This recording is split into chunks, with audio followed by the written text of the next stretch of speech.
Hello दोस्तों, स्वागत है आपका आज के हमारे नए क्लास में। और आज क्लास 12th के स्टूडेंट्स के लिए हम फिजिक्स में एक बहुत ज़्यादा इम्पॉर्टेंट क्वेश्चन लेकर आए हैं।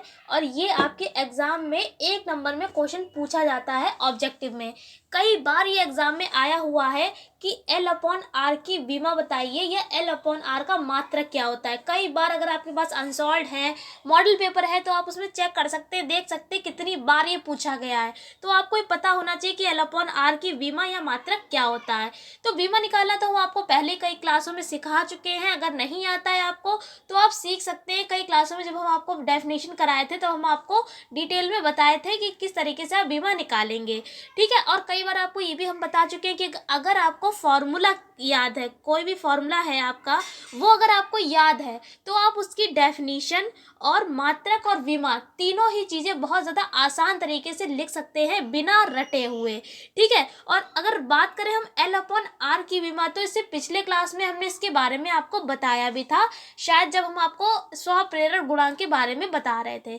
अगर आप हमारे चैनल पर नए हैं तो चैनल को सब्सक्राइब कर लीजिए, क्योंकि क्लास 12 से रिलेटेड जितने भी इंपॉर्टेंट क्वेश्चन बनते हैं फिजिक्स से या केमिस्ट्री से रिलेटेड, वो सभी हम आपको करा रहे हैं, ठीक है। तो चलिए आज आपको बताते हैं कि L/R की विमा और मात्रक क्या होता है। यहाँ पर देखिए, अगर आपको नहीं पता है तो L यहाँ पर है स्व प्रेरकत्व, और स्व प्रेरकत्व क्या होता है ये भी हम आपको डिटेल में बता चुके हैं। अगर आपने वो वीडियो नहीं देखी है तो आप ये वीडियो देखने के बाद देख सकते हैं। R यहाँ पर क्या है, R को इंग्लिश में बोलते हैं रेजिस्टेंस, यानी कि हिंदी में बोलेंगे इसको प्रतिरोध। ओके, आई होप आपको इतना समझ में आ गया होगा, ठीक है। अगर बात करें, अगर ये पूछा जाए ऑब्जेक्टिव में कि L/R की बीमा क्या है, क्या विमा इसकी क्या है, तो आप क्या कहेंगे, इसका आप ऑप्शन में टिक लगाएंगे इस तरीके से जो टी लिखा है। और हमेशा हम आपको बता चुके हैं कि बीमा हमेशा इस तरीके से बड़े ब्रैकेट में ही लिखते हैं। टी यहाँ पर क्या है, टाइम है, यानी कि समय।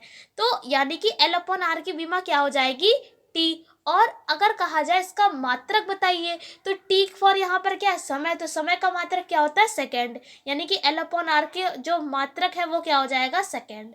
आई होप आपको समझ में आ गया होगा कि L/R की बीमा क्या है, टी, और जो हमारा इसका मात्रक है वो क्या होगा, सेकेंड। अब इसके जरिए आपको एक चीज़ और याद रखनी है कि L/R की ये होती है और LC की भी यही होती है। सी, L तो आपको बता चुके हैं स्वप्रेरकत्व है, और सी यहाँ पर क्या है, यहाँ पर क्या है, धारिता है, या आप कह सकते हैं इसे धारिता ही है। यहाँ पर सी क्या है, धारिता। अगर आपने प्रत्यावर्ती चैप्टर पढ़ा होगा उसी में आपने पढ़ा होगा LC परिपथ, LR परिपथ, LCR, वही सब है ये।